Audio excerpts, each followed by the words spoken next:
Welcome to Gregorian Chat. Hello and welcome to the podcast. Kia ora. This is Gregorian Chat, episode insert number here because we don't know when we're going to actually air this one. Yes, that's true. Yeah, we're running we're going to do a few a week to record a few a week so we can publish them and without having to record them later in the year. That's right. Because we're lazy. We have a very special guest today. His name is Brother Mark McEwen. Hi everyone. Want to introduce yourself, brother? Brother Mark, I'm a Dallas Salle brother. I've been a brother now for 35 years. Recently arrived in New Zealand after 3 wonderful years in the Holy Land, specifically at Bethlehem College, which is the Salle University, the only Catholic university in the Holy Land. Oh, really? And the first university in Palestine. Oh, wow. Man. That's intense, man. That is... were you intense or...? Well, we actually, yeah. No, it wasn't intense, no, but it was intense at times. This is good. We seem to have got someone on the podcast who knows puns, who understands puns. But yeah, so the topic of today's podcast, I guess... I don't know if we have an official title. It'll be something along the lines of, do we always have to side with Israel? Yes. Israel and Uriel.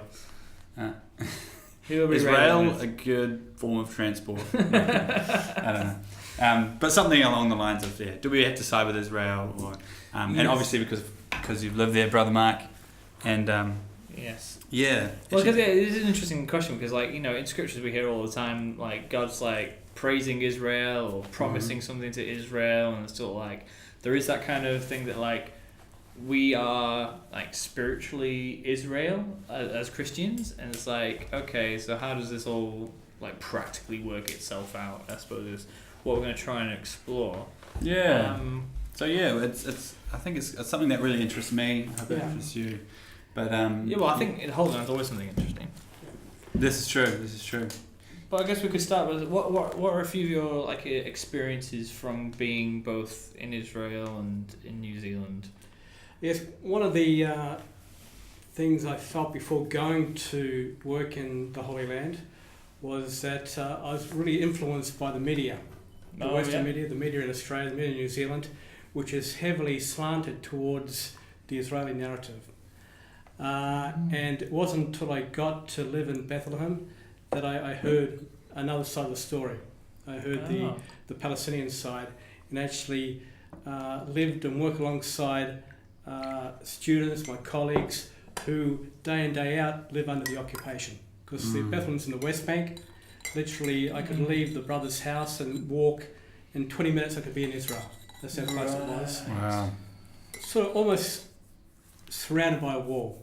The wall which you hear about, called a security wall by the Israelis, called a separation wall by the Palestinians. Okay, yeah. So I guess I went there probably went there with sympathy towards the Israelis because of the way I was influenced by the media here. But when I heard my colleagues talk about having their homes raided in the middle of the night by Israeli soldiers, homes with young children, and hearing about their children being traumatized by this. So you got a different point of view. Yes. Okay. But I guess one of the words I continually heard is a complicated situation. Yeah. And I guess, I think I left with a more balanced view of the situation, realizing that every country has the right to defend itself. Right, yeah. And fair enough, a number of the Israeli soldiers that man the checkpoints, either on the borders or within the West Bank, day in, day out, they never know if they're going to be attacked by someone with a knife or run down with people with a vehicle. So they don't have that threat. Yeah. At the same time, the students that I taught, they never knew if they were going to get to college on time, university, because they never knew if there were going to be random checkpoints and the soldier would, some were strip searched by the soldiers. It was the humiliation, and that's the word they used to use a lot. We feel humiliated by these soldiers who were younger than them. You're probably aware, the listeners are probably aware that when a young person finishes year 12 in Israel, they have to go to the army. That's right, yeah. All right. It's very young, So you have these 19-year-olds, 18-year-olds holding MK-47, AK-47s at these checkpoints. Yeah. So while I acknowledge that Israel has a right to protect its borders, Right, yeah. I guess what I found hard was that they're occupying someone else's land. Yeah, that's right. On the pretext that it's security. I mean, it's probably helpful for a lot of the listeners out there just to kind of explain a bit of the situation. I mean, once again, Dom and I are doing a podcast on a topic we know nothing about, so this is why we have you in there. But I mean, I think maybe just a bit of context for some of the listeners to kind of say, okay, well, how was it that this situation came about? I mean, because Israel received nationhood status in 1948, was it not? Yeah. And they were basically given that post-war from the UN, if I'm not mistaken. Yeah. I mean, but what are some of the other factors that lead into this? Yeah. You need to remember, before 1948, from what I heard listening to people, Muslims, Christians, Jews got on well together. But of course, the horrific nature of the Holocaust, the Shoah, which were dispersed the Jewish people from throughout Europe, they did need a place to come to. And of course, at the time in 48, you had the British mandate of that area. Yeah. And then they made the decision to create the landmass that became, at that stage, the State of Israel. Of course, what they didn't take into account was that this place they created, there are other people living there. So some of the students that I taught, their grandparents were expelled from their homes, and they left with just locking the door of their house and taking their keys with them with the hope they could one day go back. Wow. So one of the other unique and surprising things I found was in Bethlehem itself and throughout the West Bank, there are a number of refugee camps. And the thing they used to comment was, we're refugees in our own country, our own land. And the symbol that you see when you go into these refugee camps is a humongous key on the entrance. And you go into the homes and you'll see a set of these old keys on the walls, which signify their hope of a right to return to the land at one time. That's incredible. So just listening to those stories, and every person wants to have a place called home, a land they can call their home. Yes. The troubling thing about that situation is you've got two groups of people claiming that the land's theirs. That's right. I think it's hard because, I mean, in case you're kind of thinking, oh, this is a podcast where we're going to be slamming Israel and kind of saying, there's nothing good about Israel anymore, and they just need to leave and go back to nowhere. I think I guess more where the question is coming from is, in the Bible, Israel is very much set apart, in the sense of the meaning of holy. Even though they screw it up so many times, God says you're the chosen people. And I think it's in Numbers, I've got it here, Numbers 24 verses 9, where it says, the nation is like a mighty lion.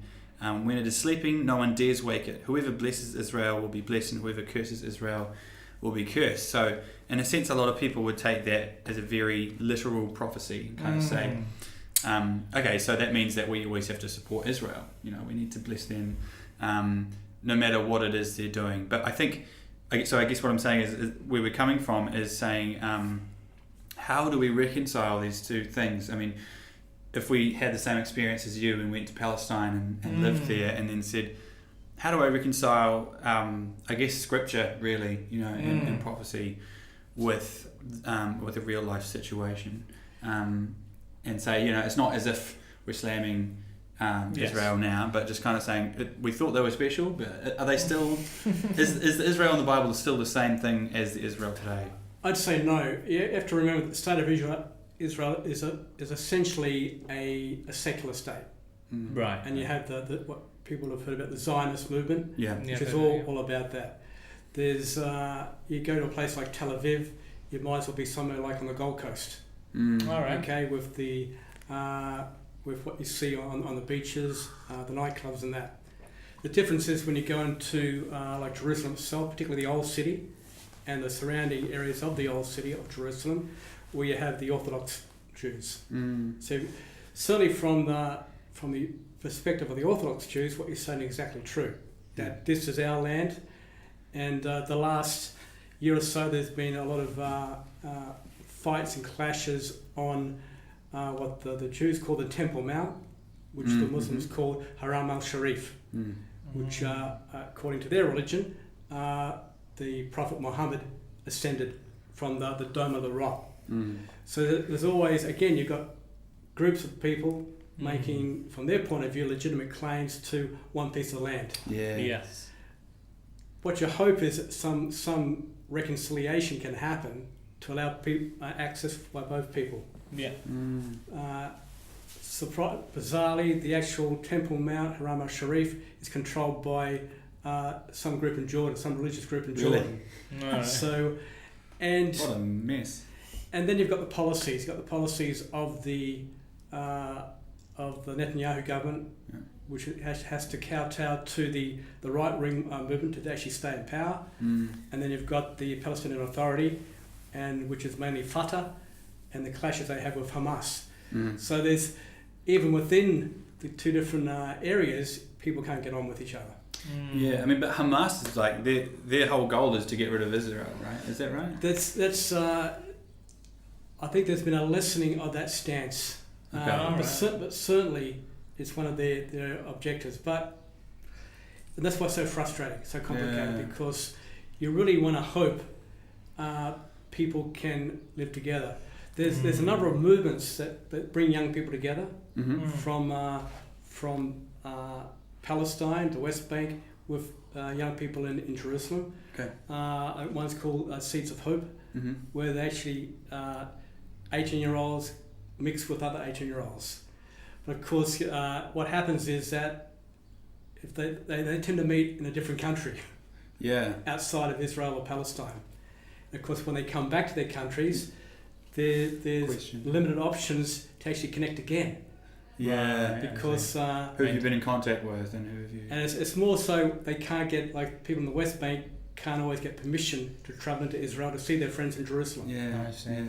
So I guess one of the really sad things for me was to listen to some of my students say, "I've never seen the Mediterranean." Wow. And on a Saturday morning, with the Sabbath, Shabbat, I could leave the brother's house and be at the Mediterranean, walking along the beachfront in 50 minutes. Wow. All right. But some of my students had never had the opportunity to see that because, for whatever reason, they could not get permission to go into Israel. Wow. Permission is granted, though. At major times of feasts, the Israeli government, through the Latin Patriarch or the Greek Patriarch, gives permission for Christians to go into Jerusalem around Easter time and Christmas time. Which is good. Similarly, for the Muslims around Ramadan, permits are granted for Muslims to go into the Al-Aqsa Mosque on Haram al-Sharif. So there is that too. And when you talk to, I think most that I hear about the everyday Israeli, the everyday Palestinians, they just want to get on. Right. But again, like most society, you got the politicians that have got their own agendas. Yes. Yeah. So it's really, I mean, from your experience there, it's the people want to get along, but it's kind of happening on a higher level, would you say? Because of policy, Yeah. Okay. Yeah. It's really interesting. How do you, I mean, you mentioned there that you've got that group where they're trying to bring young people together, and I guess so that's one example of something positive that's happening in that area. What were some of the most positive experiences for you in your 3 years there, where you actually felt, there might be a way forward? I guess hearing stories like that, hearing stories of, I guess the name doesn't come to mind, but of former Israeli soldiers who actually speak out against some of the methods of the Israeli army. Hearing stories about Israeli mothers and Palestinian mothers coming together over a common tragedy, like the loss of their sons, daughters in the conflict, and those type of efforts give you a sense of hope. Awesome. Sorry, were you going to say something? No. I was just saying, coming back to this question of then how do we really how do we bless Israel, because it's kind of, as Christians, I guess, we're grafted onto the Jewish tradition, and we receive our inheritance of salvation, if you like, through just through Jews, as is said in Scripture. So, I mean, is there kind of I don't know. What do you think? Is there evidence for that? And I think you have to separate what I said before, the Jewish secular state from the attempts to make it a religious state. Yeah. And just listening to the mass we celebrated this morning, I think if somehow we can get across the mentality that we are one body. And engender in everyone that respect for one another. But it's going to take a while. Yeah. One phrase I heard when talking about the West Bank, it says the West Bank's a bit of like a piece of Swiss cheese, where the Israelis get all the cheese, the Palestinians get all the holes, because all the settlement building. You'd like to be able to see some concessions on both sides, the Israelis and the Palestinians. I think gradually, even though it's a so close a process, Palestinians realising that violence begets other violence. But at the same time, it's the heavy-handedness of the Israelis. Whenever there's an attack, which is wrong, of course, they not only shoot or capture the perpetrator of the attack. If someone's killed from the Israeli side, they actually demolish the family home. Oh my God. They talk about this, collective punishment, or they'll shut down entire villages for a few days. I guess it's really interesting to think about, because in talking as before about the inheritance of Christians, but think, what would Jesus do if he was alive today in the Holy Land? Who would he side? He probably, he didn't really side with anyone when he was on earth, but what would he say? What would he have to say about the occupation? What would he have to say about, about justice and he wasn't exactly for the Jews as they were back in the day, when they were a practicing state. So I'm not trying to say, if Jesus was there, he wouldn't like the Jews either, but it's kind of like, I guess it's about, for us as Christians, to think more critically, and really be like, we need to be thinking like Jesus in all situations. And even though we might be a little bit precious about some of these locations, and we want to visit the Holy Land one day and say, oh, I wish that, Sharif, or the Dome of the Rock was held by the Jews again, so that we could, blah blah blah. But it's like, well, is that what we're called to do, or I guess it's. I think we're really called to be promoters of reconciliation. So every opportunity we can get to bring people together, I think it has to be a grassroots movement. Definitely. Because it's not going to come on at the moment. I can't see it coming from up on top. It needs to be the grassroots movements of Palestinians, everyday Israelis, to why can't we just live together? I think that would be my hope. That would be my prayer for that the Holy Land, because sometimes you think it's far from holy, it's more unholy. In the way sort of people like a piece of treat cheese. each other. But I think if Jesus was alive today, he'd probably be in an Israeli prison. So for speaking out about sort of what's happening. Awesome. Well, that's great. Well, thanks for enlightening us with your time there. And keep in mind, this is just a tiptoe into this. Oh, definitely. Well, we only have 20 minutes, so it's all we can do. But it's just great to be able to chat with you both. Yeah. And with everyone else out there. Yeah, great. So, maybe just tell everyone what you're up to at the moment. You can give De La Salle a bit of a plug here. So currently, as a De La Salle brother, you need to be prepared to move wherever. We're an international order in 80 countries around the world. So I've been blessed by being able to work in a number of those countries, including Aotearoa, which I call one of my homes, apart from Bethlehem now, even though I'm from Australia, in case you didn't pick up that accent. Yeah, sorry, we didn't warn you guys before. Sorry about that. So part of the brother's life is you get asked to respond to needs, so I was asked to come back to NZ to do a few things, and what I came back for hasn't totally eventuated, because I'll be working in the National Seminary in Ponsonby. Very cool. Accompanying seminarians. Now, one day a week next week, I'll be with these two great guys at the chaplaincy here in Auckland. And then just to make sure I'm kept busy, one day a week at De La Salle Mangere, there in South Auckland. And also looking after 3 young brothers, De La Salle brothers, 2 that have just arrived from Pakistan, and 1 young Aussie brother. So, which I'm looking forward to. But it's great to be back in New Zealand. There we go. Awesome. Well, God bless you, and God bless your work, and thanks for joining us. Thanks for joining us, guys. Thank God you. bless. Make sure you subscribe. Hey guys, thanks for watching the podcast. I've got good news. It just got a whole lot easier to search for us online. All you got to do is search Gregorian Chat into YouTube, Facebook, Instagram, iTunes, and Player FM for those who are on Android. Don't forget to share, like, and subscribe. See you later. God bless.